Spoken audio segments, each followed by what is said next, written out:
look at my iPad and tell me true or false. 1939, a meteor hit this building and wiped out a giant section of the building. True or false? False. Okay, well, here's photographic evidence. Y'all are a bunch of doubters, but you're right. It is false. What about this photo here?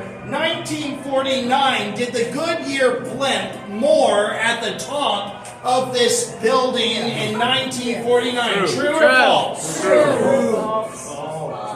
Oh, now come on. What is it? Let me help you, telling you the date of this photo is April 1st, 1949. It is photoshopped. Do you know how many history books will tell you that the Goodyear blimp moored to this building? And why do they say that? Because you have a photo right here. But it's not true. Final photo right here. In 1958, did a woman jump rope on a platform outside the window of where we are standing? True or false? True. The answer is it is true. Her name is Betty. On a tour a while back, I got confused and I said it was Betty White. And everyone was like, oh my gosh, Betty White was jump roping? No. Her name was Betty Fox. 1958, she was performing to raise money for the San Antonio Hospital campaign. She was on a platform the size of a pizza box and jump rope for 2 minutes at the age of 53 years old. And afterwards, she did the splits, and the story says that she fell backward and that someone lurched forward to grab her before she tumbled down the building, which I assume was part of the act. Why are we not on the 29th floor? Because criminal defense attorney Jerry Goldstein and his partner Cynthia Orr ran their legal office from the 29th floor just above your head. Look at the rounded windows. His father moved into the buildings in the 1930s, I am told, and he stayed here. Jerry Goldstein stayed here until last month when he moved out as this building gets ready for renovation. So why are we not up there tonight?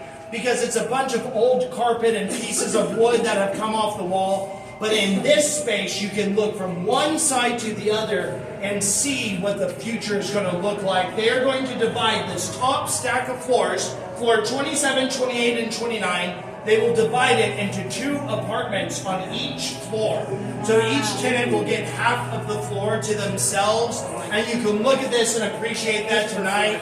I have one final story, and then our time of me telling you stories is complete tonight. I want you to look out the window at the Alamo Dome and the Tower of the Americas.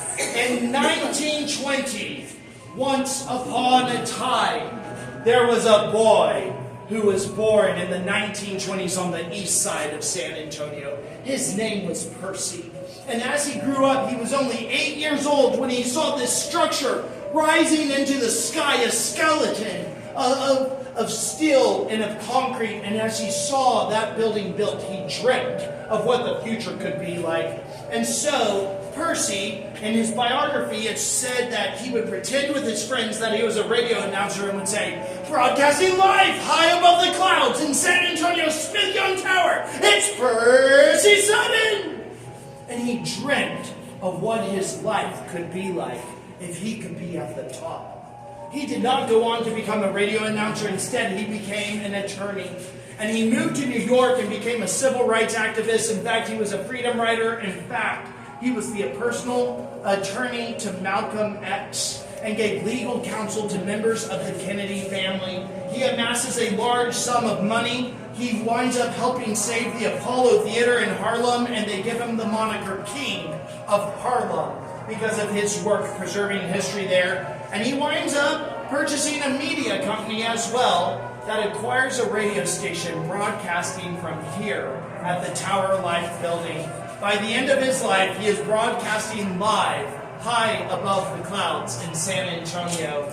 And when he dies, the New York Times publishes this photo of Percy Sutton saying, this is a man who changed America for the best. And he dreamt of seeing the same thing that you are seeing tonight, views from this perspective. So tonight, as we wrap up, I want you to see the views they dreamt of the 20s, the music they listened to, we have one of the original roof tiles from the ceiling that you can hold here. That green roof Ludowici tile will be here if you would like to hold it. And finally, the flavors of the 1920s. Haribo 1922, Baby Ruth 1922, and Reese's 1928. And they always were sure to put their trash in a garbage bag in the 20s. So please join me in doing that. Ladies and gentlemen, you've done great tonight. Thank you so much for coming.